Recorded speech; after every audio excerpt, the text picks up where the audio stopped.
Kegagalan kredit Lehman Brothers. Lehman Brothers Holdings Inc.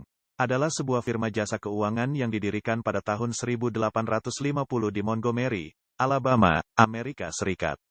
Lehman Brothers adalah bank investasi terbesar keempat di Amerika Serikat, setelah Goldman Sachs, Morgan Stanley, dan Merrill Lynch.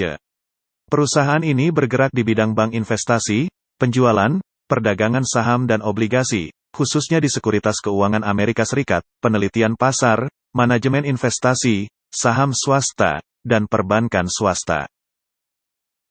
Pada tahun 2001, Bank Sentral Amerika Serikat menurunkan suku bunga acuan cukup tajam, menjadi sebesar 1%.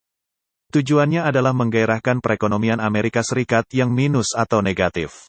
Penurunan suku bunga acuan yang diikuti suku bunga kredit perbankan, diharapkan menjadi stimulus bagi masyarakat Amerika Serikat. Jadi diharapkan kredit kegiatan usaha maupun konsumsi seperti KPR bisa ikut terdongkrak. Pada saat yang sama, Lehman Brothers memanfaatkan rendahnya Federal Funds Rate atau FFR, dan mulai menghitung keuntungan yang didapat dengan investasi di pasar real estate. Semakin tergiur akan besarnya keuntungan yang didapat, Lehman Brothers juga menyalurkan kredit perumahan rakyat atau KPR, kepada masyarakat berpenghasilan rendah maupun masyarakat yang berpenghasilan tidak tetap atau yang disebut dengan subprime mortgage. Alasan Lehman Brothers memberikan kredit kepada konsumen dengan kriteria ini, adalah jika nasabah memiliki risiko gagal bayar yang tinggi karena skor kreditnya rendah, maka bunga kredit yang dikenakan lebih tinggi dibanding rata-rata.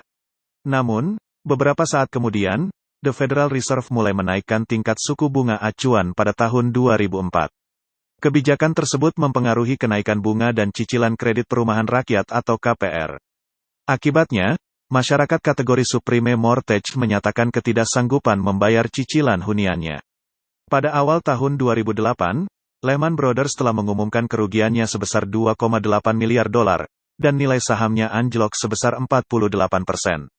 Pada akhirnya, Lehman Brothers menyatakan kebangkrutan pada Senin, tanggal 15 September tahun 2008 dengan total kerugian sebesar $3,9 miliar. Dampak sistematik kebangkrutan Lehman Brothers. Pada umumnya, lembaga pembiayaan sektor properti meminjam dana jangka pendek dari lembaga keuangan dengan jaminan berupa subprime mortgage securities, yang dijual kepada lembaga investasi atau investor di berbagai negara. Padahal tidak dapat dipastikan, bahwa debitur yang memberikan jaminan tersebut memiliki kemampuan yang cukup untuk membayar kredit perumahan atau properti. Oleh karena itu, apabila terjadi gagal kredit, perusahaan pembiayaan tidak dapat memenuhi kewajibannya kepada lembaga keuangan, baik kepada bank investasi maupun aset manajemen. Hal ini dapat mengancam likuiditas lembaga keuangan, karena tidak memiliki dana aktiva untuk membayar kewajiban yang ada.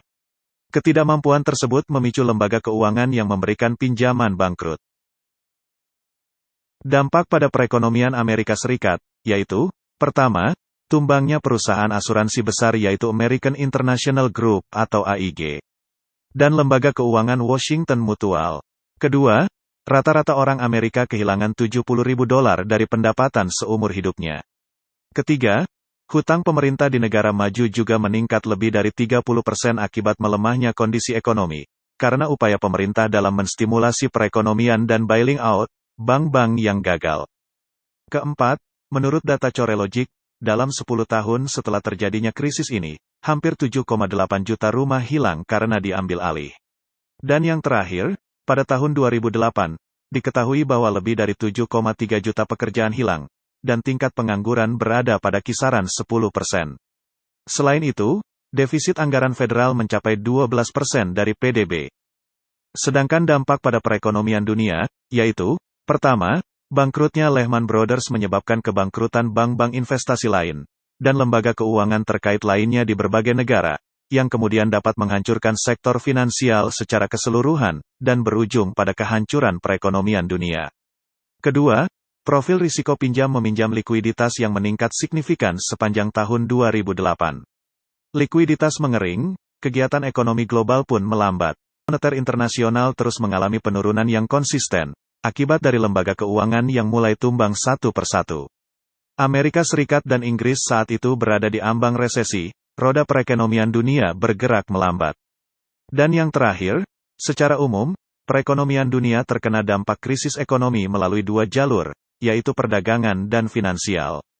Dari sisi perdagangan, kinerja ekspor semakin tertekan dengan jatuhnya harga, khususnya ke negara-negara pengekspor komoditas sumber daya alam.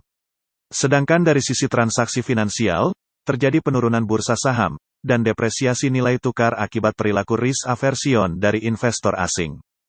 Sementara dampak pada perekonomian Indonesia, yaitu, pertama, triwulan 4 tahun 2008 di mana pertumbuhan ekonomi menurun sebesar 3,6%. Kedua, krisis keuangan global juga mendorong depresiasi nilai tukar rupiah terhadap mata uang US dollar. Ketiga, dampak terhadap sektor real, terjadi kenaikan biaya transportasi sebagai imbas dari depresiasi nilai rupiah dan inflasi. Hal ini memicu mahalnya biaya angkut dan biaya produksi, yang kemudian berakibat pada meningkatnya harga jual, dan berakibat pada surplus perdagangan Indonesia yang semakin menipis.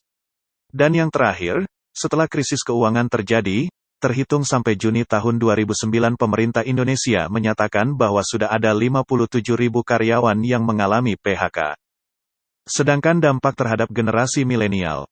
Dampak resesi terhadap generasi milenial sangat mencolok dibandingkan dengan generasi sebelumnya di usia yang sama. Beberapa dampaknya yaitu, pertama, mereka memiliki lebih sedikit kekayaan. Kedua, mereka memiliki lebih banyak utang pelajar. Ketiga, mereka lebih cenderung tinggal dengan orang tua mereka. Dan yang terakhir, mereka lebih lambat dalam membentuk keluarga atau menikah. Krisis keuangan 2008 sebagai latar belakang terbentuknya Basel III. Pasca jatuhnya Lehman Brothers, beberapa negara mendorong Komite Basel untuk membuat rancangan ketentuan baru yang kini disebut Basel III. Permintaan tersebut muncul karena kesadaran bahwa Basel II yang sudah lebih dulu diterapkan memiliki kelemahan utama, yakni terkait solvabilitas dan ketergantungan pada lembaga pemeringkat, serta penggunaan modal internal untuk menentukan modal regulator. Kerangka Basel II juga tidak menjamin keamanan dan kesehatan perbankan. Celah dalam Basel II inilah yang memicu terjadinya krisis keuangan 2008. Sekian penjelasan mengenai kegagalan kredit Lehman Brothers. Semoga bermanfaat. Terima kasih.